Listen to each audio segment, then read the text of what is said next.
Magandang gabi po. Narito na po ang magiging lagay ng panahon ngayong gabi at bukas ng Sabado, December 30, 2023.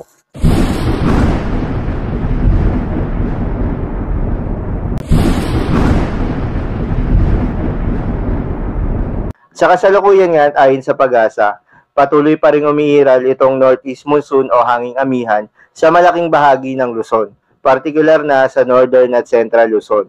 Habang itong easterlies o yung mainit na hangin galing sa karagatang Pasipiko ang patuloy na umiiral sa natitirang bahagi ng ating bansa.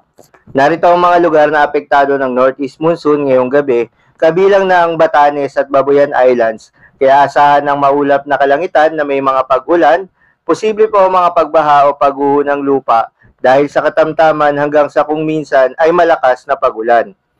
Para naman sa Visayas, Mindanao, Mimaropa at Bicol Region, asahan ng bahagyang maulap hanggang sa maulap na papawirin na may kasamang isolated rain showers or thunderstorms, dulot naman yan ng easterlies at mga localized thunderstorms. Posible rin po mga pagbaha o pagguho ng lupa during severe thunderstorms.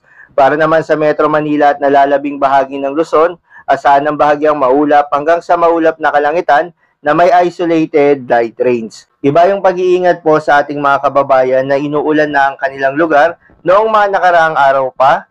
Kaya naman huwag kalimutan na magdala ng payong o anumang pananggalang sa ulan kapag lalabas ng kanilang mga tahanan. Magandang balita naman dahil walang binabantayan na low pressure area o bagyo sa loob at labas ng ating Philippine Area of Responsibility na maaaring makaapekto sa ating bansa within the next 2 to 3 days. Ibig sabihin, storm-free po tayo hanggang sa matapos ang taon na ito.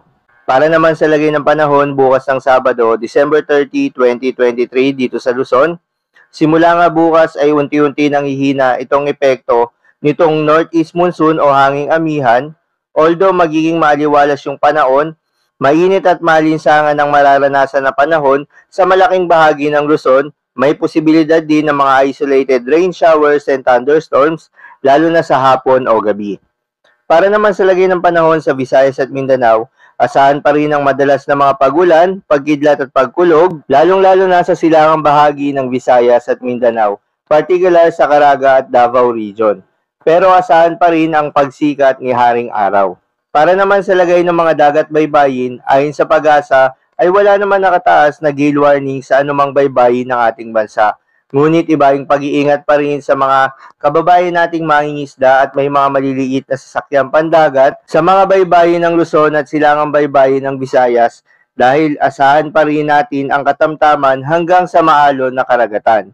So, yun lamang po para sa lagay ng panahon ngayong gabi ng Biyernes. Keep safe everyone.